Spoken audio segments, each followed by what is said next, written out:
Welcome to the High at 9 News Hour, where you will hear from cannabis industry experts and professionals from around the country talk about important topics while shining light on global issues and discussing cannabis as it relates to politics, regulation and reform, data and technology, science, research and medicine, family and parenting, art, celebrities and entertainment, fitness, sports, mental health and wellness, and plant-based medicines and entheogenics. Together, we are building a stronger community, fighting the stigma and creating change.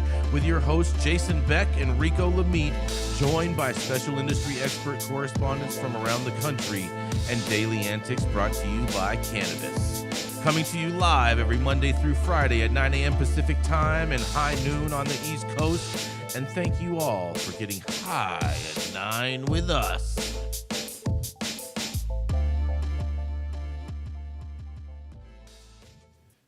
Oh, yeah. Good morning, everybody. It is Tuesday, July 18th, and today is National Caviar Day. Oh, yeah. Love me some caviar.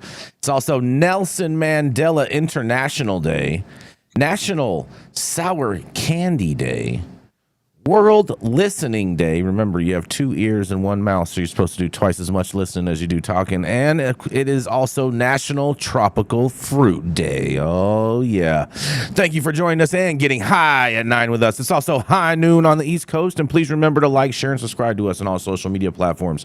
Use that fancy little QR code right there in the top-hand corner of your screen to see where we live on the internet. And we're live every Monday through Friday on YouTube and audio only on Twitter Spaces. And if you would like to participate in the show, you can participate by raising your hand in Twitter Spaces if you have a brief comment on the story most recently presented. But without further ado, we are going to kick it off with, that's right, it is the dope dad himself. That's right, it's Rico Lamitte. He's still on the vacay up there, chilling at the Holiday Inn. Oh, yeah, flip-flopping around with his sandals on. That's right, it is the dope dad himself, Rico Lamitte.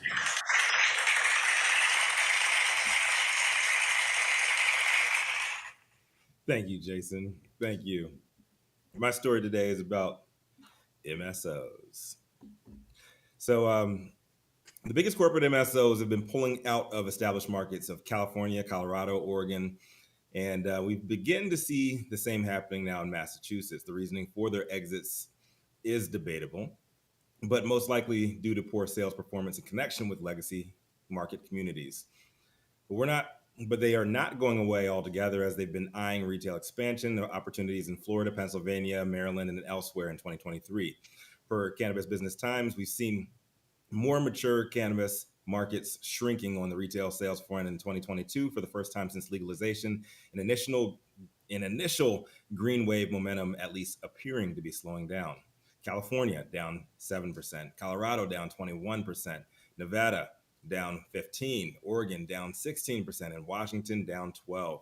In January, Curaleaf announced it was closing the majority of its operations in California, Colorado, and Oregon as an optimization effort to reduce costs and streamline its businesses.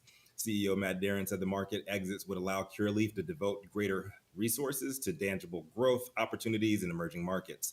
Among the Big 8 MSOs' key growth initiatives in 2023, the Big 8 being Ascend Wellness, Columbia Care, Cresco Labs, Curaleaf, GTI, Green Thumb Industries, TerraSen, Trulieve, and Verano. Trulieve announced last month it would be closing a third retail location in California and exiting the Massachusetts market entirely, including shutting down 3 dispensaries and a cultivation and processing facility.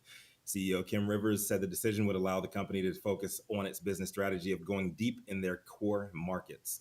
Columbia Care and Cresco announced in November a $185 million sell-off of assets in New York, Illinois, and Massachusetts, notably to music mogul Puff Daddy, which many said was a huge win for them and a poor buy decision at a premium for Diddy. Both saying that the move was in part of their necessary divestitures required in a definitive merger agreement between the two companies and connected to their overlapping footprints. The green wave is not rolling back everywhere in the U.S., just established markets. Cannabis reform remains contagious, and legalization is still building, just in different regions. 9 states have launched adult use cannabis sales since the beginning of 2022, including Connecticut, Maryland, Missouri, Montana, New Jersey, New Mexico, New York, Rhode Island, and Vermont. CBT notes that combined, these states represent roughly 50 million people whose adult 21 and older populations have gained legal access to cannabis in the last 18 months, representing major opportunities for business.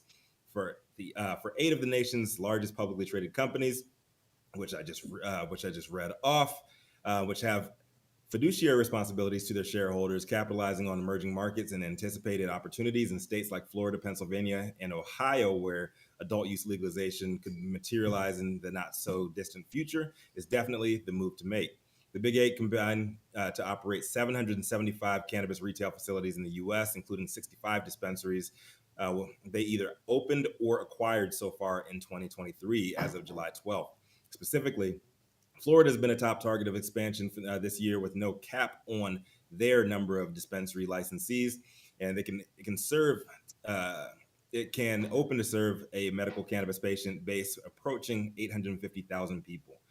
Not to mention, the Sunshine State has the necessary signatures gathered for a potential 2024 adult use ballot measure.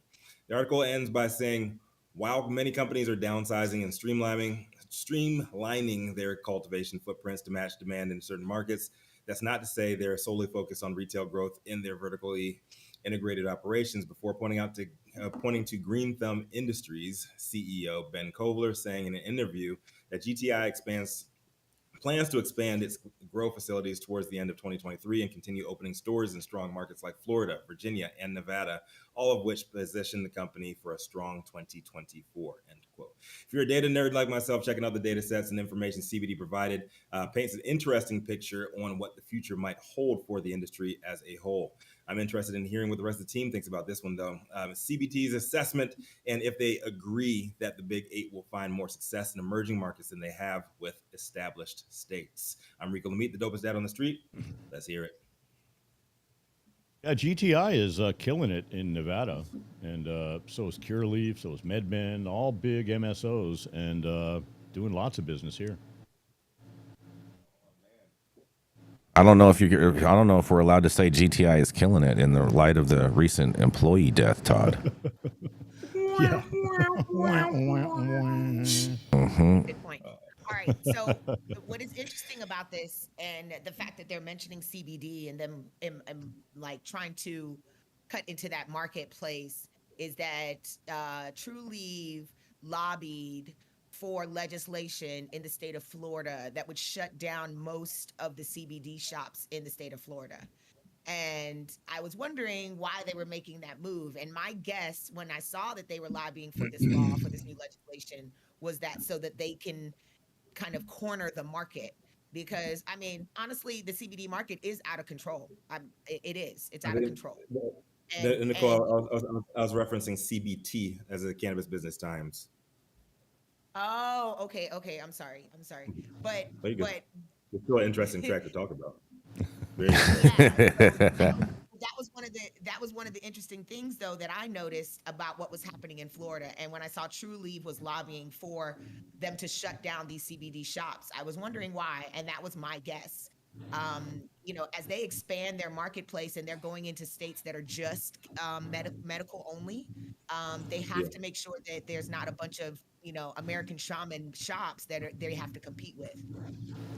American shaman shops, huh? Well, I don't know if it's necessarily has to do with that, Nicole. I might guess it's more them banking on Schedule 3 being the new rescheduling of cannabis, and them having more success in medical markets when that all comes to fruition. How far away do you think we are from that? Has a bill been drafted, Gretchen? No, we're waiting on HHS to make their recommendation, which then the DEA decides if they're going to move forward with it. But they keep promising by the end of the year. So, but even if they did get that in place by the end of the year, it's still going to take time to make regs and all sorts of stuff going around it. So I don't think it happens immediately. Not something that we have to wait for Congress, because Congress is broken right now, to actually do. Like the FDA can take it upon themselves to just do it. No, this comes from the administration. Oh, interesting. I think it'll be interesting. I'll play it overall, because I think a lot of these, the major MSOs, the Big Eight, as identified by CBT here, I think they're better positioned to pivot back to the medical market, because almost all of them have footprint in medical markets, right?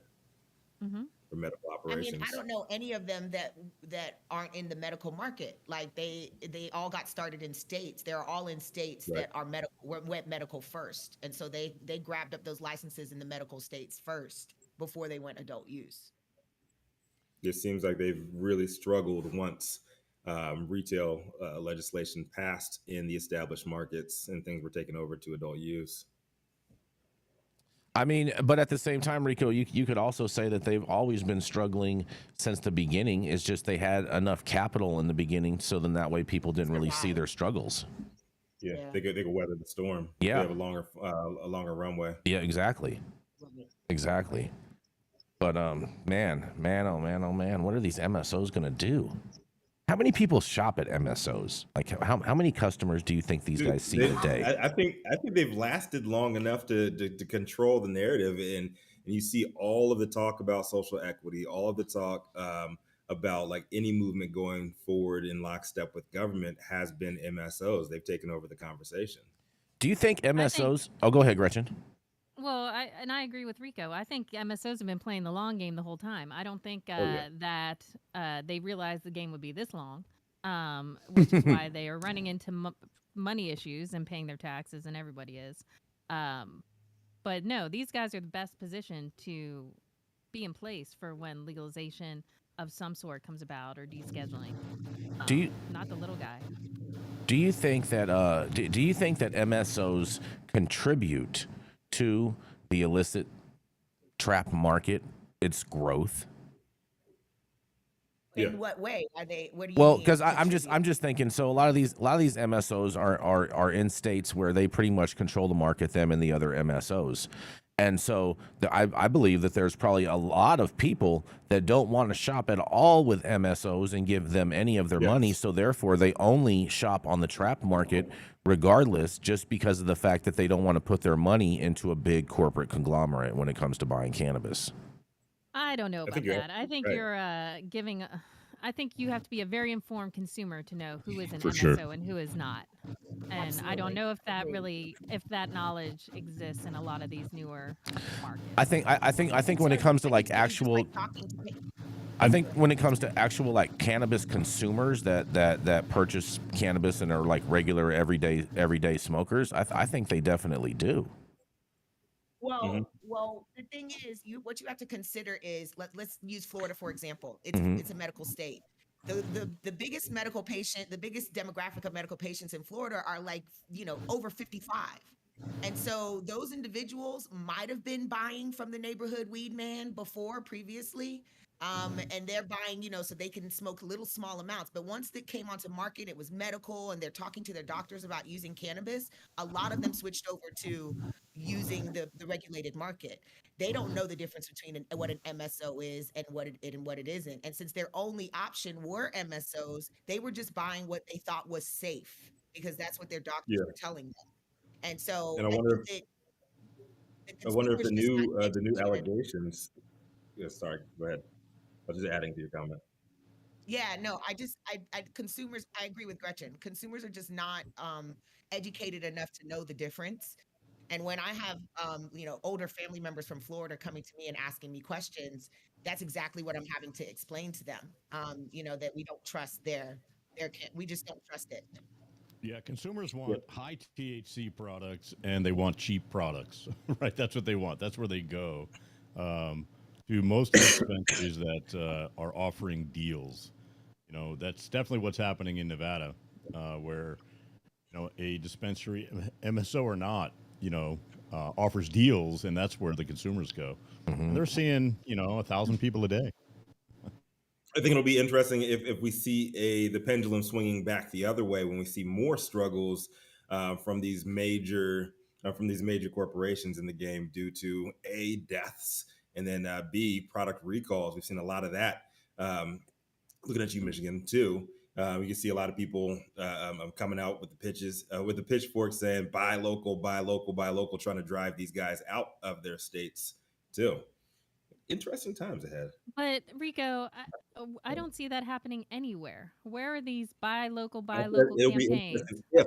I said it'll be interesting if we see that in the near future due Well, to frankly, the isn't struggle everything with- buy local because they can't go across state lines? So it's not like this product isn't being grown there. Right, you probably local- buy small by shop, local you know, operators. Yeah, small Yeah, well, shops. I don't Again, think we're at that stage yet. I think this industry got to grow 50 years before that is a concern, frankly. yeah, I think think the the- consumer has to be educated a lot more Sure. before we're there, for sure. The old I agree. stoners like me go to small shops, right? The regular consumer or the tourist, they go to brand names that they've heard of or wherever the cab or Uber driver takes them. That part, especially in Vegas, that cab or 2013. Uber driver, they are all paid off. That's for sure. Yeah, I think the greatest name here in Nevada is called the dispensary, right? So people get off the plane and say, "Take me to the dispensary," and And then you- not you see knowing the logo name of that any of them. dispensary. You see the Yeah, it's logo of called that the dispensary on every dispensary. cab. Yeah. Yeah. It's like strip joints. Yep. Yeah, they get a little kickback. Rico? You ready? Yes, we got rolling. an ad. We gonna keep it rolling. Oh, yeah, let's go for an ad. I'm sorry. Let's go to ad. We'll be right back. How's it going, guys? Saman Razani coming to you from Green Street here with Jason Beck, smoking on the best weed in the world.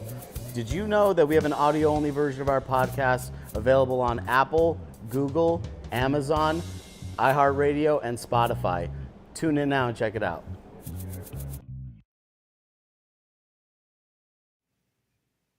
Up next is the cannabis industry's longest continuously operating retailer, known for smoking the best weed in the world. And whether he's in West Hollywood or he's out in Detroit, where they call him White Gucci, or if he's out in Mar-a-Lago, his favorite place to be with America's favorite never again president.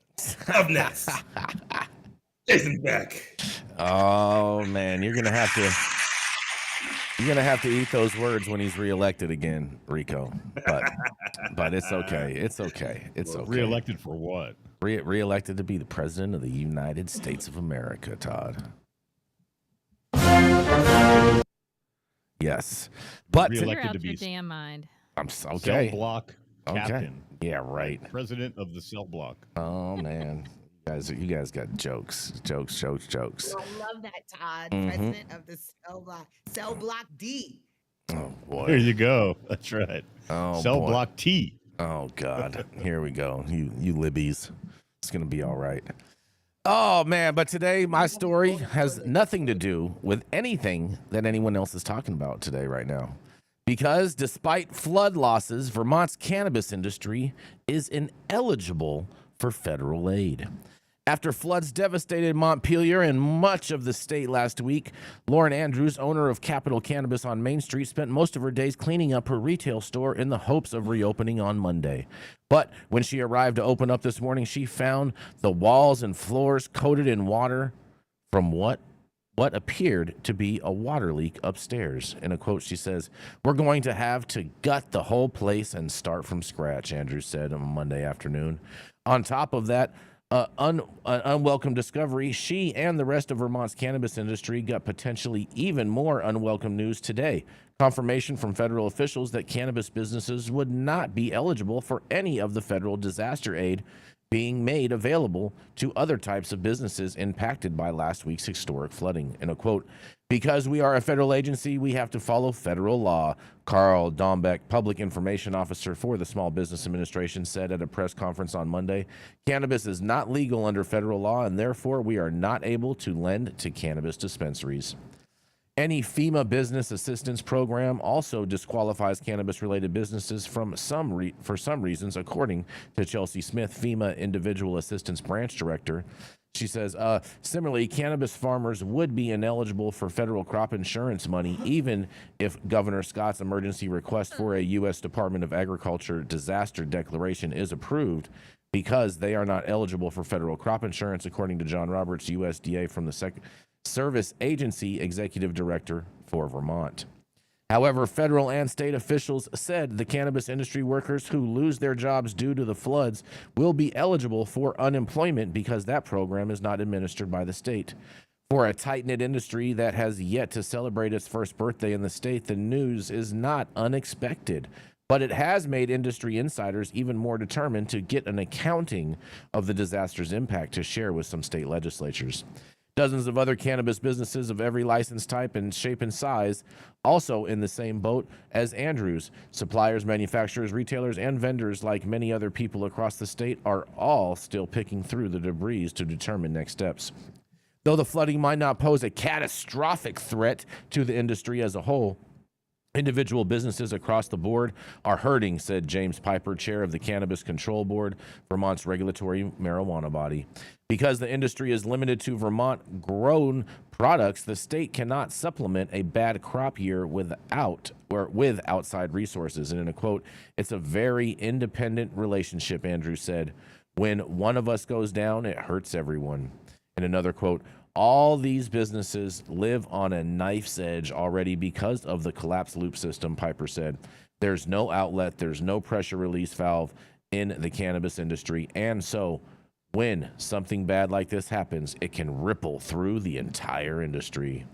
Alongside Pepper, Joffrey Pizzuto, co-founder and executive director of Vermont Growers Association, said he spent the last week in near constant contact with folks on every rung of the supply chain to get a better picture of how Vermont cannabis is faring. Both the Growers Association and the Cannabis Control Board distributed assessment forms last Wednesday, trying to get a better grasp on flood damages and losses. Responses are slowly rolling in, and Puzzitillo said, but the results so far have shown unquestionable damage and loss of both outdoor and indoor crops, as well as production facilities. Cannabis growers are facing particular challenges in gauging the extent of the damage because of their unique product, and other agricultural commodities have guidance on how to classify damaged or potentially damaged crops, but the Growers Association and Cannabis Control Board are only starting to assess how to do that. Pizzitillo said compliance director Carrie Gainier, who previously worked for the Vermont Agency of Agriculture, Food and Markets, is looking at plants like raspberries, which have similar pathogen sensitivities, for reference. In a quote, we don't consider cannabis an agricultural product, but it's a seed and it's a crop that grows in the ground," Pepper said. "So we can use some of the best practices from the Agency of Agriculture to help deal with this issue in cannabis." Fields that were exposed to flood water will likely need testing for potential wastewater contamination, and Pepper said, but for cultivators whose crop only endured heavy rainfall without flooding, recovery seems likely because of how early in the season it is. Most plants have not yet budded, so there is no worry about mold or mildew causing bud rot, he said. The only cause for concern would be if a farmer used autoflowers, plants that grow quickly and are not dependent on traditional lighting schedule. Pepper has also advised Bryn Hare, executive director of the Cannabis Control Board, to reach out to the National Cannabis Regulators Association for additional guidance. He aims to pick the brains of regulators from the Pacific Northwest, which experiences substantial rainfall and, like Vermont, is home to large portion of outdoor cultivators. And this article goes on and whatnot. You can finish reading it if you like at our website, www.highat9news.com. But man, this is really sucks for all of these workers. I mean, I'm not surprised at all because they are a federally illegal business, so I'm not surprised that they're not eligible for any federal funds. But nonetheless, it is a sad state of affairs, and maybe the state should apply for some funding to help these businesses out. But this is Jason Beck for the High at 9 News Hour. What do y'all think about this? It's another stupid rule, dictated by the Fed, right? That just doesn't help small businesses in need. Mm-hmm. It's just like banking and just like every other, tax incentive we're not allowed to use, right? Mm-hmm. It's just another, problem with, keeping this non-federally legal. Yeah. I think that. Well, my question is, are they able to somehow divert some of those funds to the cannabis businesses? Well, state level? That's what I think should happen on a state level. I think the state should be applying for some type of extra type of grant money or whatnot, and then diverting a portion of those funds to some of these businesses for their disaster relief, because we all know that they're not going to get anywhere with the federal government. But the state can't ask the feds. the state can't ask the feds to give them money to then take care right. of these people. That's not how. I'm not saying that, Gretchen. I'm saying Where's Vermont getting this money I'm from? saying I'm saying Vermont should ask overall for some disaster relief funds. Ask who? The federal government for disaster relief exactly. funds. It's not going to happen. That's what business So cases. there's absolutely no way the Vermont government can say, "Hey, FEMA, give us some money for our residents," and then go give it to cannabis people. That's not how it works. That's the whole point. Well, that's why they can't get relief from FEMA. Fair enough, Gretchen. Fair point. What I would suggest if I were a Vermonter or a Vermontonian, I don't know what they call those folks. They call them in the audience. They call them what? We have one in the audience today. What do they call them? They are called they're called Vermontans. Vermontans? Yeah, Vermontans. Yeah. I don't know if you're making that shit up or if the person actually said that's what they're called, but whatever. My point is, there are a number of state programs and grants through the state, not through the feds, that I think if somebody wanted to get creative with restructuring their grow, there are a number of them around clean water initiatives, conservation. If you can say we're going to implement these types of changes, I would say perhaps go for a local state grant to try and get money for your business that way. Well, Gretchen, There's Vermont. a shit ton of state grant programs. Gretchen, Vermont Alternatives, which is a cannabis dispensary in Vermont that tunes into High at 9 News regularly and plays it for their customers in there, says the state could also take some of the millions in tax revenue they've generated from the plant to help these farmers. And I totally agree with that. Use some of these cannabis taxes to help out with this. But Jason, that tax money is earmarked for somebody else. Who's going to give up that cash? Bernie Sanders. Yeah, Bernie Sanders is all about this kind of thing. He should be lobbying hard for something like this. Is send some of the money to the cannabis financial support. Go ahead, play it again, Rico. I am once again asking for your financial support. There we go. There we go. $785 million is up for grabs out of Florida because Ron DeSanctimonious decided not to give it to his people. Mm-hmm. And Gretchen, and I'm looking at a 2023 flood disaster response and recovery resources on the state website. So I would suggest people need to be looking at their state agencies for help. There are things out there. And Gretchen, Willie says that they are Vermontonians. Oh, thank you, Willie. Right. Yes. Instead of Jason Beck with the Vermontans. Well, I mean, I just know about like the Green Mountain State it is referred to, and that's what's on its license plate. Do they really have green mountains? Yes. Just the trees on it? It's just all the trees, bro. Green mountains, bro. It's very lush out there, very lush. Lots of oxygen being produced in Vermont that they don't tax. I'm surprised about that. Open up them nose. Oh, man, we're going to keep it moving. Coming up next, that's right, we have our spicy redheaded conservative who loves to tell pot loving libs all about themselves. She's the founder of Panoptic Strategies and loves to wear pineapples. That's right, it is none other than the Gretchen Gailey. Jason Beck. I don't wear pineapples. I collect pineapples. I have very few pieces of apparel with pineapples on them. But so you I have don't know where some. you're coming up with that. You have some. I have like a pineapple shirt, and it doesn't even look that good. I don't know. Not the point.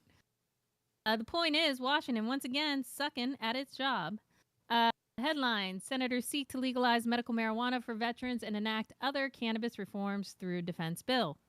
Democratic senators are seeking to pass a series of marijuana reform amendments, including a proposal to legalize medical cannabis for military veterans through a must-pass defense bill that's set to be considered this week.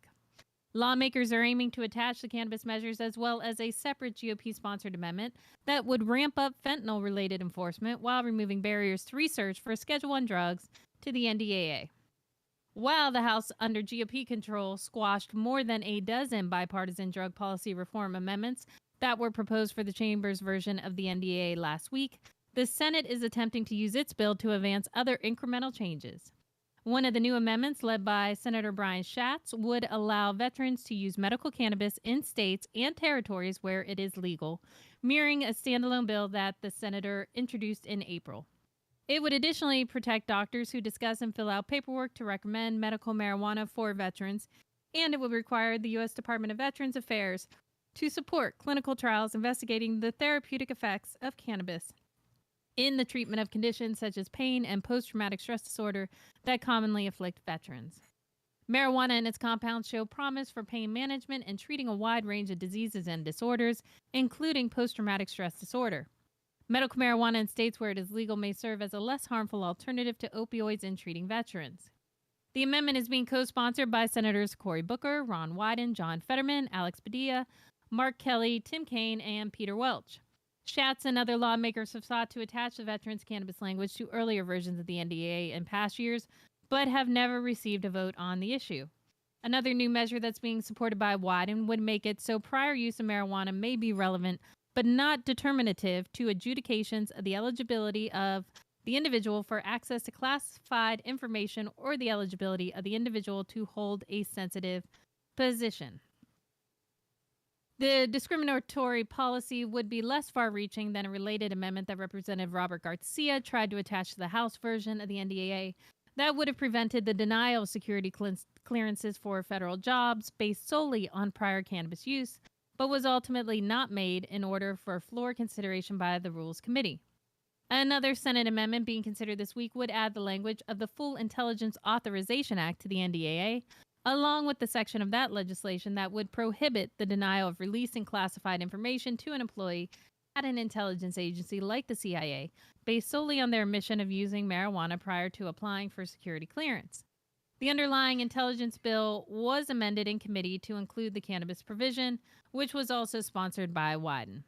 Also, Senator Bill Cassidy filed an amendment to the NDAA with language from the Halt All Lethal Trafficking of Fentanyl Act, the House version of which advanced through the full chamber in May. The main thrust of the proposal is to increase federal criminalization of fentanyl analogs, which drug policy reform advocates have criticized as a backwards punitive response to the overdose crisis. But it also contains additional provisions to streamline research into Schedule I drugs like marijuana and psychedelics. It is unclear if Senate Democrats and Republicans will reach an agreement on inserting any of the amendments in the final bill, or if the GOP-controlled House would be willing to go along with them if they are ultimately attached on the Senate side. Coming from where I sit, I don't see any of this moving forward except maybe the fentanyl one. I don't see, once again, them giving the green light for veterans to be allowed to use medical marijuana in states.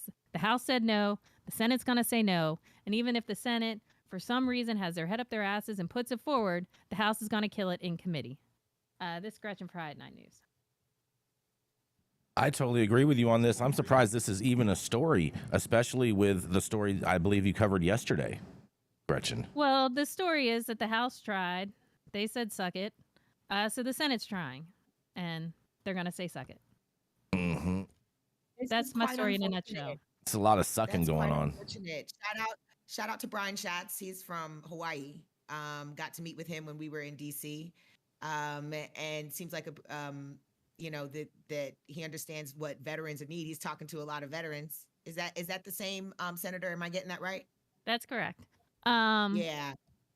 But the problem is they're not coming up with actual solutions that the VA and the DOD can live with. They keep coming up with shit that just has no chance in hell. Mm-hmm.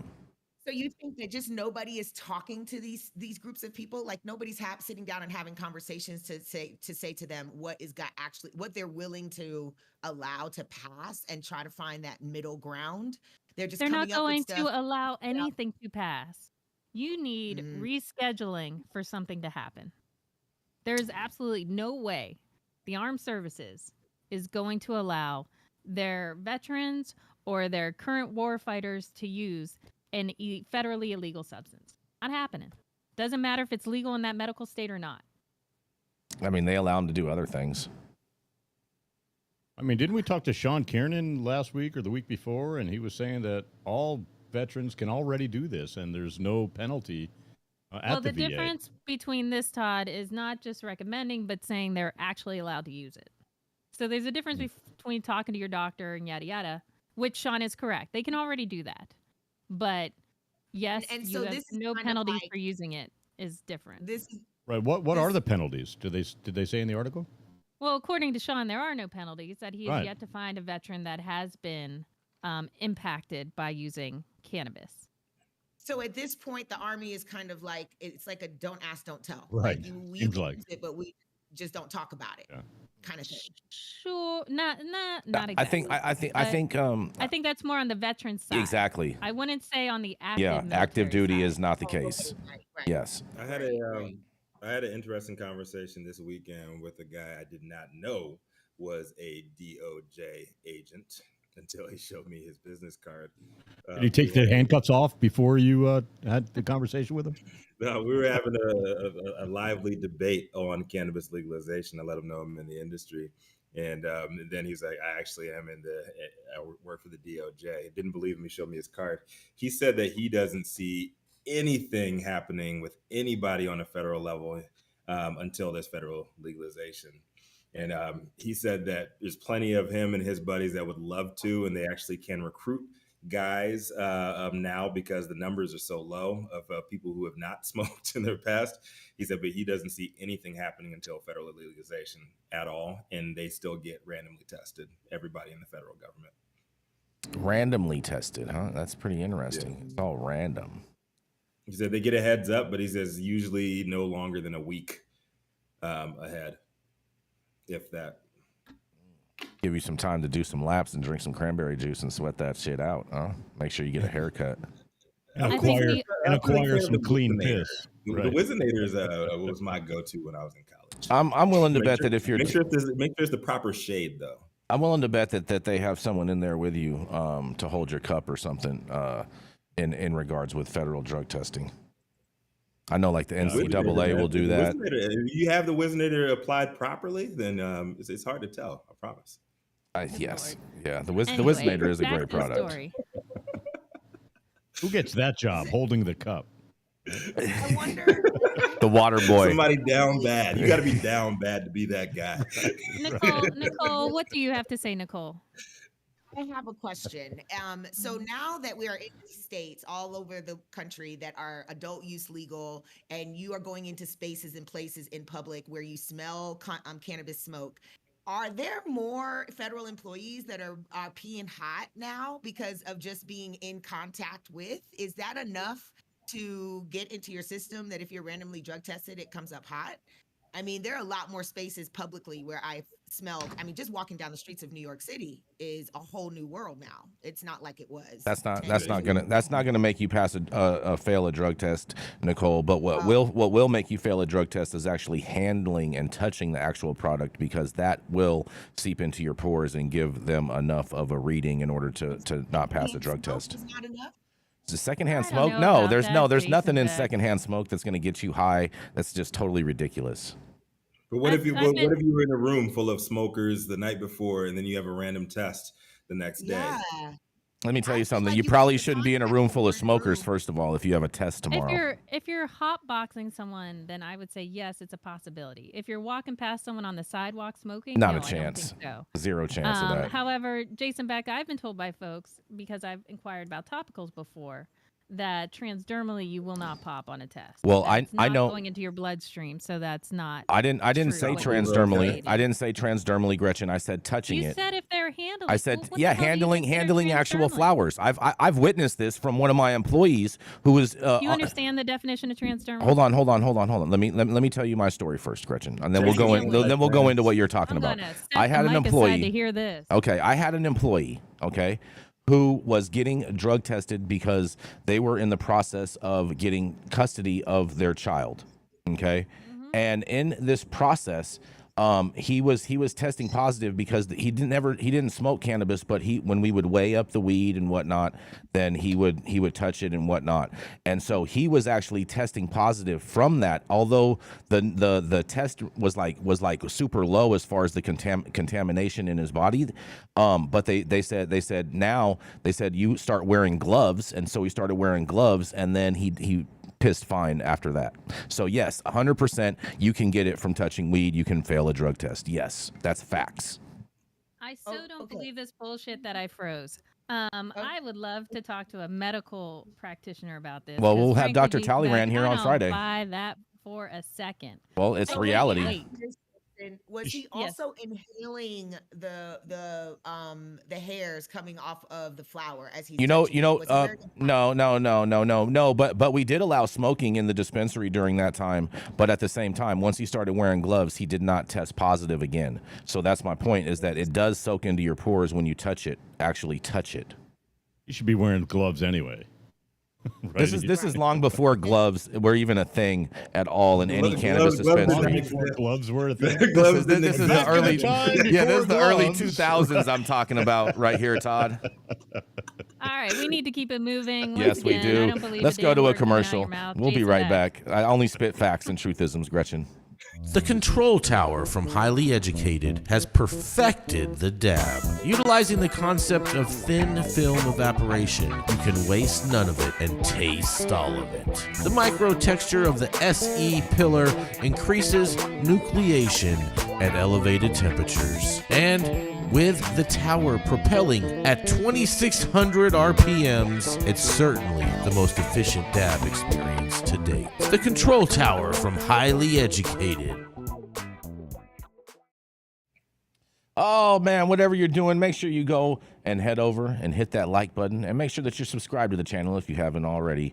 Oh yeah, and make sure you go and check out our website, www.highat9news.com, where you can read all of the stories that we cover today. Check them out, share them with your friends and whatnot, and we'll be right back after this next message from our sponsors. High at 9 News invites you to join us and become a sponsor, supporter, and attendee for the second annual Envision Gala for This Is Jane Project, a nonprofit organization leading the way in advocating for trauma-informed care. This Is Jane Project offers a range of programs designed to shed light, build community, and uplift the lives of women and non-binary trauma survivors who use cannabis as medicine. Support this event that is sure to make an impact today. For more information about sponsorship opportunities, visit www.thisisjaneproject.org. Up next, it's the National Community Program Director for M4MM Power 88 Las Vegas's Friendly Neighborhood Encyclopedia on Wednesday mornings, and the greatest ambassador of Purple Hair Matters initiatives nationwide, Nicole Buffong. Welcome back. Thanks so much, Rico, for the early introduction to personal. Of course, my story is coming out of Africa, the continent. This another country in Africa passes the law to allow cultivation of medicinal and industrial cannabis. Ghana's Minister of Interior can now issue permits for the cultivation of cannabis, but only for industrial purposes. The plants will have THC limits. THC is the principal psychoactive constituent in cannabis. This, i.e., the part that makes you high. This is in the article. The law legalizing cultivating cannabis for industrial and medical uses was approved by Ghana's parliament, allowing the West African country to participate in the multi-billion-dollar worldwide market. That's from Bloomberg. This major milestone, according to the report, follows the Supreme Court's intervention, which prevented the legislation's passage by ruling that Section 43 of the statute was unconstitutional. Parliament then passed the Narcotics Control Commission Amendment Bill in 2023, and it's now waiting to be enacted. The government wants to make use of cannabis industrial potential and investigate its usage in the creation of fiber and seed with controlled growth. Many African states that prosecuted citizens for cannabis-related offenses for years are now promoting legal cannabis cultivation. Over the past 5 years, at least 10 countries have passed laws to legalize production for medical and scientific purposes. These include Lesotho, Zimbabwe, South Africa, Uganda, Malawi, Zambia, Ghana, Eswatini, Rwanda, and Morocco. However, according to The Conversation, there are still policy and practical concerns requiring attention if cannabis sector changes are to have a beneficial impact on the economy and the livelihoods of Africans. Among them is requirement to guarantee the involvement of ordinary producers in the legal cannabis industry. This is because it appears surprise, surprise, that corporate firms are being favored over smallholder farmers under the new regulatory frameworks. This does not surprise me.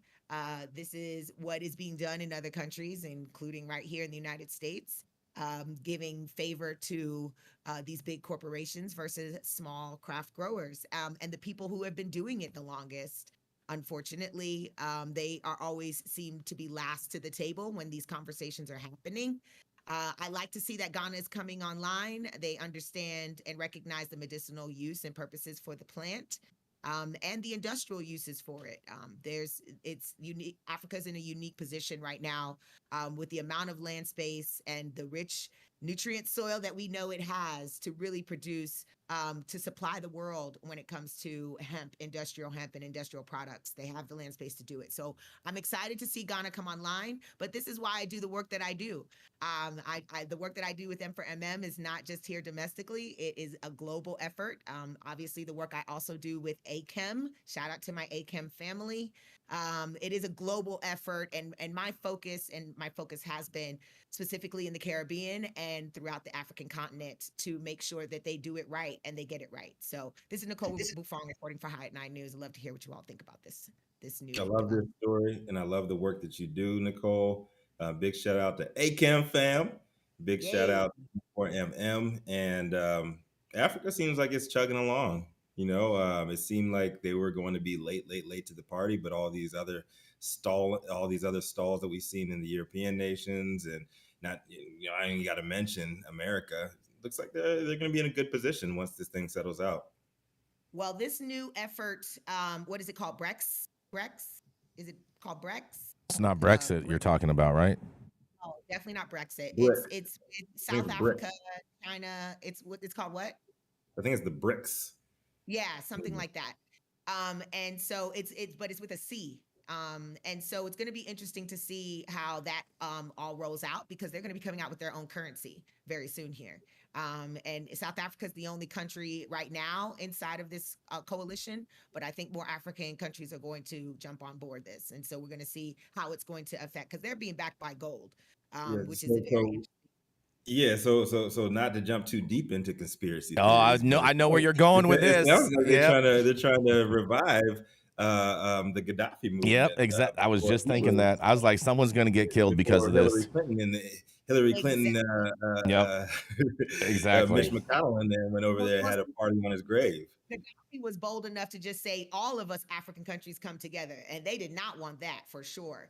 South Africa is taking this approach by coming in with other countries, not just African countries, but it's still going to be interesting to see what happens, how this plays out. But you're absolutely right. I think it sounds very eerily similar. Sounds like someone's getting offed. You can off all of them. Yeah, you can. I can't hear you, Gretchen. You're on mute, Gretchen. You can't have all of them. There you go. Shout out to Lindsey Graham. Lindsey Graham and Hillary Clinton and Mitch McConnell and Nancy Pelosi all over there yucking it up like they're all good friends, good pals, all of them in the same boat. Mm-hmm. What do you have to say, Gretchen? Whatever. My question is for Nicole.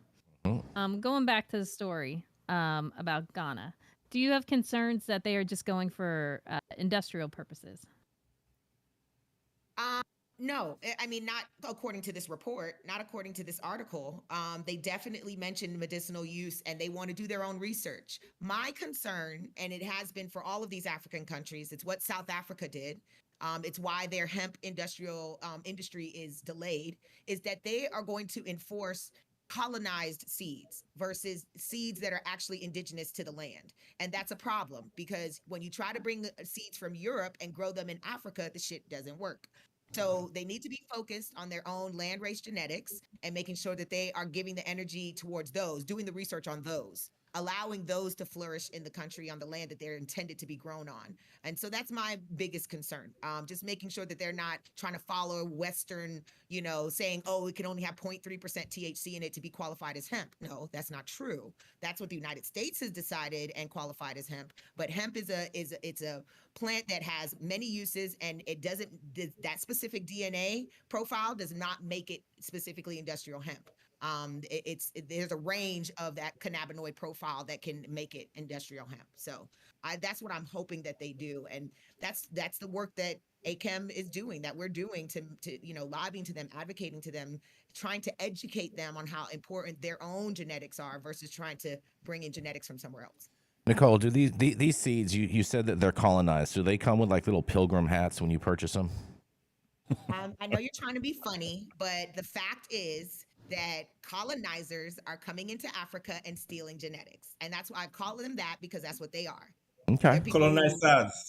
Colonizers. That's what they are. When you come into somewhere else and you take something that belongs to that land and claim it as your own, and go back and make money from it, it's colonization. And you're stealing it. You're not asking for it. You're not sharing in the wealth with the people that you're taking it from. You're stealing it and claiming it as your own. So yes, they don't come with pilgrim hats. Yes. What did you say about that, Jason? I don't have nothing to say. I was just asking if they came with little pilgrim hats. Just want to know if they come with pilgrim hats, like you get a little prize like in your Cracker Jack box or something. Pilgrim hats, but they are definitely colonizers. All right. Nicole. Oh yeah, we're gonna keep it moving. We're gonna move right on into Todd Denkin. He is the founder of DigiPath Labs out in Las Vegas, Nevada, where you need to get your testing done if you're out there. He's also the creator of the Smuggleverse, which is a little NFT project for all the smugglers out there. That's right. It is Mr. The Voice, Mr. Todd Dakin. Thank you, Jason. Thank you. No, go on. No, really. Oh, here we go. My story is about medical marijuana and how the state medical board rejects autism and OCD for medical marijuana uses. The State Medical Board of Ohio on Wednesday rejected adding autism and obsessive compulsive disorder to the list of qualifying conditions doctors are permitted to recommend for treatment with medical marijuana, only approving adding irritable bowel syndrome. Matt Close, executive director of Ohio Medical Cannabis Industry Association, which is a trade association representing licensed cultivators, processors, dispensaries, and testing labs in the state's medical marijuana control program, said, "The available scientific evidence and the experience of countless patients and doctors tell us there are thousands of Ohioans suffering from these conditions who could benefit from treatment with medical marijuana. The state medical board's vote to allow IBS but reject autism and OCD follows the recommendations of the board's medical marijuana committee. Medical marijuana could be used to treat some of the symptoms of IBS, such as pain, nausea, and vomiting, said the committee's expert on IBS, Dr. Frederick Slezak. Another advantage of medical marijuana is it can be used to treat acute attacks, whereas many other treatments for IBS are used for long-term treatment, the committee said. In regard to autism, the committee's experts discussed a need for more placebo-controlled studies. Dr. Lorraine Copley, one of the committee's experts, said she suspected that interest around using medical marijuana to treat autism is due to observations of people using CBD as an anti-seizure medicine exhibited better behaviors and less irritability when they also concurrently had autism. But she also said that there is a lack of random controlled trials involving cannabis and autism. The committee said the risks of medical marijuana for those living with autism include induction of psychosis, impact on cognitive development, and other side effects. In regard to the OCD, the committee's OCD expert, Dr. Timothy Kantz, how can you get anything by a guy with his last name is Kantz, right?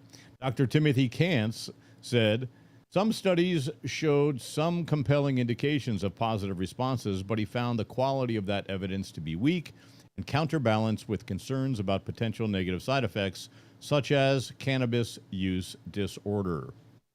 There are currently a number of qualifying medical conditions under the state's medical marijuana program, including acquired immune deficiency syndrome, Alzheimer's disease, amyotrophic lateral sclerosis, cancer, chronic traumatic encephalopathy, Crohn's disease, epilepsy, or another seizure disorder, fibromyalgia, glaucoma, hepatitis C, IBS, multiple sclerosis, Parkinson's, positive status for HIV, post-traumatic stress disorders. So here they can use it for post-traumatic stress disorder, and wonder if they'll get in trouble with the VA. Also on the list, sickle cell anemia, spinal cord disease or injury, Tourette syndrome, traumatic brain injury, ulcerative colitis, and pain that is either of the following, either chronic and or severe or intractable. Ohioans can also petition the state medical board under Ohio Revised Code for permission of a disease or condition to be added as a qualifying medical condition for medical marijuana treatment.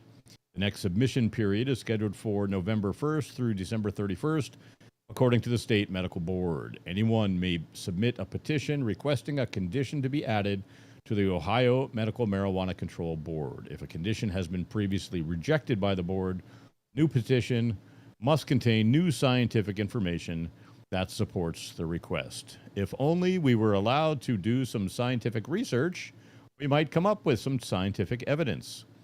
I'm Todd Denkin with High at 9 News. What do you guys think about autism and OCD being rejected? This is ridiculous. I think it's totally crazy. This is so Totally dumb. crazy. And the fact Do they that have a list of approved? Do they have the full list of approved conditions? Yeah, they do. well, at the same time though, I don't really expect a lot out of Ohio because they can't even get their measurements right. They make you sell tenths of an ounce when they sell and not eighths. Yeah. So Really? Yeah. Yep. Yeah, Yep. You cannot buy an eighth in Ohio. They make you sell it by the 10th. but they got plenty of swag in Ohio, though. You know what I'm saying? Mm-hmm. They do have that. So they actually consulted with medical doctors. They have a medical board. That's what you mentioned, Todd, right? That's correct. Yeah. And even after the medical doctors recommended that it should be, they still said no. That is correct. They still said no because it needs more research. That is just so ridiculous. This is the land of Why- this is the land of John Boehner and Nick Lachey. What do you expect? Why not just allow it though? Why not just allow it and then be able to conduct the research that you want to justify 100%, the position? yeah. This makes absolutely zero sense to just say, oh no. And then all of these people are forced back into the illicit market for whatever they're doing. Well, they're afraid of cannabis use disorder. How many people do you know suffer from cannabis use disorder? I don't know. I question. Zero. I question that. You know. Well, those numbers are going up because that's being forced on our veterans, right? That's where that term even comes from, and they're pushing it on our veterans right now in states where it's not legal, and saying that that's what they have when they admit to their doctors that they're using cannabis instead of these fucking opioids that are killing them. Mm-hmm. And so it's interesting to see that. It's so sad. It frustrates me to no end when politicians who are not doctors are making decisions for patients. And it's really sad that they would deny a disease, especially at this point where we have autism. I don't know about OCD, but I definitely know autism is on the list in several states. And for them to look at other states and know that there are patients that need it and are using it, and to deny their patients in the state, it's just sad. And that's exactly what they do. They're just strengthening the legacy market. I just wonder Well, too. Nicole, I'd like to not. I hate disagreeing with you. However, there are a number of folks on this medical board who are doctors. This is not a group of politicians who made this decision. What I was asking, I thought it was the board that recommended to the politicians that it should be added, and they said no. But this is my understanding. The state medical board said no to these. Is that not correct, Todd? That is correct. The state's medical board voted to allow IBS but reject autism and OCD. It says they have Following the 9 recommendations, physicians, right? Following the 9 recommendations physicians and of- 3 non-physicians. I wonder how many people that have those types of diagnoses go to a doctor and have to fake a different diagnosis just to receive the medical treatment that they're seeking out. all of them. Yeah, I wonder what the conversation was in the room before they approved or disapproved this stuff. Like, y'all got autism? Nah. Y'all got the runs? Yeah. Yeah. We're gonna. You have anything else on this, Gretchen? You look like you found something on the internet. No. I'm looking at the qualifications of the medical board. I mean, you guys like some facts, Jason Beck. We I'm love looking at facts. all the different types of doctors that there are on this board. Which is that they're misinformed. It would be, I think, when you move forward with these types of medical boards in the future, perhaps they should be looking to involve someone from the cannabis space. And I'm talking about, a physician who has worked with it, because it doesn't appear here that any of those folks may have had actual interaction with it yet. Yeah. But including the parent of an autistic, person. I hear you, but they won't go for anecdotal evidence, Todd. I mean, I can see where they're coming from. I can see them going for more tests, like they said, more research. Yeah, that's what they said they want. They want to do more research. But how are they going to do more research if they're not going to give it to some patients? Exactly. There is more research elsewhere. Perhaps these folks did not present the correct research to these people. Because there's tons of research out there. Historically speaking, they don't move on stuff like this if it doesn't matter if the research says one thing or another. It matters if one of them is personally affected by it. That's exactly right. And Justin says the average those are age. some broad statements there, Rico Lamitte. Justin, I'm gonna do some Googling myself over here, Gretchen. All right, do some Googling. Yeah. I would hope that these folks are medical professionals, which the bulk of them are, and would actually take into consideration the actual facts and data. Justin says the average age of the medical board is 72 years old on this board. But we have a quick video to show you guys for our last story before we close out today. This is a quick little video. If you want to read the article, you can head over to our website, www.highat9news.com. Adam, play the video. Back now with Coast Guard crew members unloading an estimated $158 million worth of drugs in San Diego. Specifically, the crews brought ashore nearly 12,000 pounds of cocaine, 5,500 pounds of marijuana as well. The drugs were seized from smugglers in the Pacific by 3 Coast Guard cutter crews between May and this month. There has been a settlement in another deadly case connected to convicted killer Alec Murdaugh. He is serving a life. Yeah, there we go. That is, man, big bus down in the San Diego area today. Big bus. Big shout out to Dago, man. Man, I'll tell you what, that was all brickweed, bro. It was all brickweed. Big shout out to my people down in Dago. But thank you all for joining us. You're on mute, Nicole. You're on. It coming in or going out? It was coming in. Oh. Yes. Okay. All right. Big thank you to everybody joining us today for another episode of High 9 News. You can catch us weekdays 9 a.m. Pacific and high noon on the East Coast. Big shout out to our super fans showing love, getting their comments projected live on the big screen. Also to our live audience members and online supporters catching us across all media platforms, tuning in and giving us feedback on the daily headlines. Our vetted correspondent team tuning in from all over, bringing us much needed variety and perspective and your respected opinions to the table. Our production team, Cloud Media Partners, House of Fuego, The Vortex, all our sponsors helping us keep the lights on and keeping our AV struggles to a minimum. And of course, the lovely Jaja Simone holding us down on all the other platforms, not our main frame right here. And to the haters out there, keep on hating. We're going to keep on loving y'all. But you know what? Come through with that hatred with a donation and become a super fan. Put your hatred out there for everybody to see so we can call you out too. Always, Cannabis Sativa L, the reason the High 9 News team shows up to read these headlines daily. Thank you. It has been Tuesday, July 18, 2023. Show is over. You've all been blessed with today's top industry headlines. Hope it was enough for you to put in your pipe and smoke at least until tomorrow. I'm Rico Lamitte, the dopest dad on the street, with your daily reminder that when life gives you no place else to turn, you can always turn the fuck up. And Nicole Buffong, you got the outro today. What you got for these beautiful people? She's already dipped on us, bro. She's already dipped. Damn. Todd Dakin, what you got for these good people, man? I got some. Have a great Tuesday. If you're in Nevada, like Jason said, make sure you come to Digipath Labs. Make sure your product is tested at Digipath Labs. Little shameless plug. Yeah. And if you're looking for some digital weed, head on over to the smuggleverse.com. It's just smuggleverse.com and see what we got going over there. We're building a Web3 game that's pretty exciting that we're going to start playing as soon as it's ready right here on High at 9. Boom. Oh, yeah.